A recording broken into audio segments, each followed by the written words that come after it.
Matigela, welcome to my YouTube channel. So in this video, I just wanted to talk about how in the beginning when Mshololo was starting to talk to General Alishebani, the first thing that she referred to was why he was never called to come and give testimony inside the courtroom by the state, meaning that by Advocate Baloyi for the state.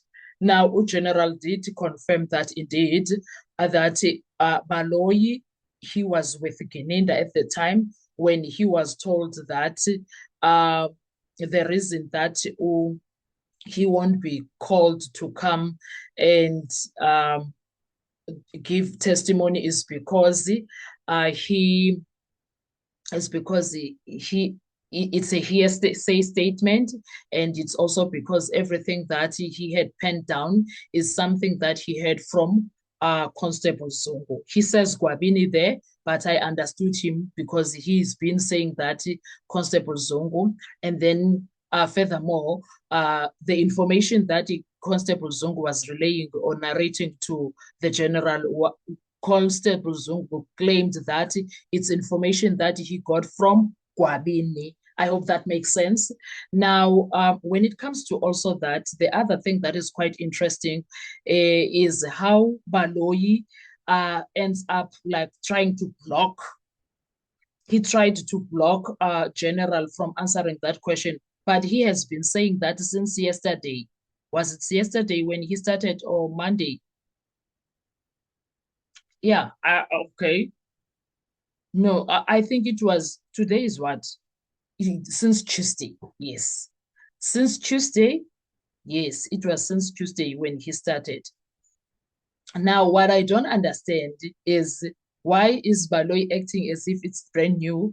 The general is only saying that Baloyi said that the reason he never called him there is because of the statement is full is he is all of it is hearsay.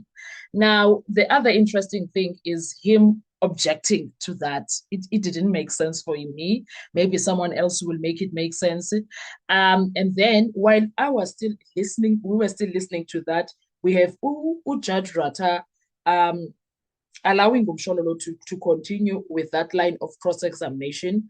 Oh, yes. And then on top of that, Judge Rata does something that is quite, I was like, not sure what was happening there, because Judge Rata wants Umshololo to be careful of, I'm looking for exactly what he said here, because Judge Rata now says, sorry, please, I don't know whether he is irritated with Baloyi doing up and down or what is happening, but something is happening there.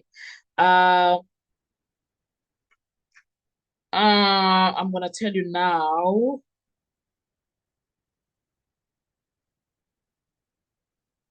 Okay, yes, here is what Rata says. Judge Rata says, sorry, just one aspect. A witness, when he consults, what's the concept? Sorry, right? Sorry, what's the way that, yeah, and then they privilege. Yeah, you call privilege. There's a what you call privilege. The fact that General stands against Baloyi subsequently, he can invoke privilege.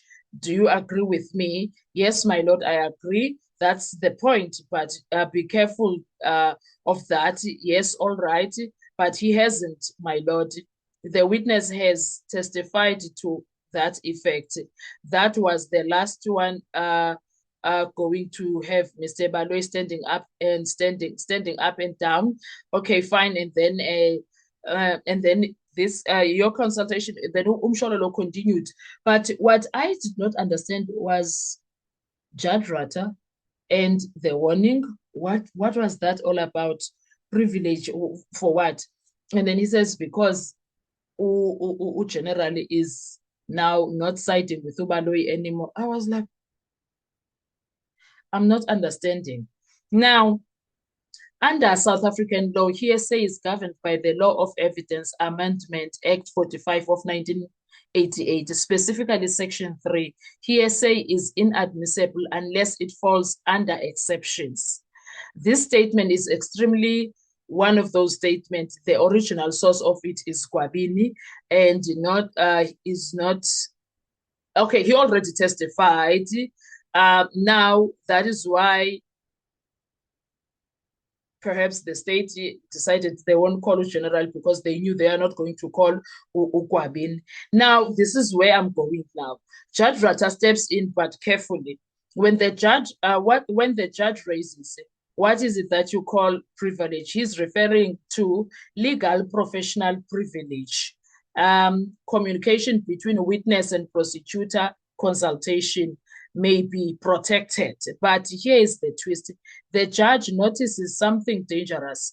The witness is revealing what Advocate Baloyi told him in consultation. That open a legal risk. If privilege is invoked, that line of questioning dies. If not, the defense can exploit it. And notice the judge says, be careful of that.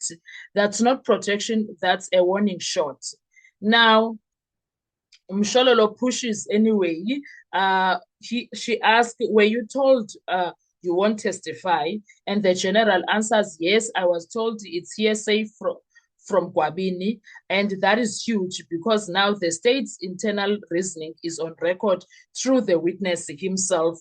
Even though the state objects, the damage is already done.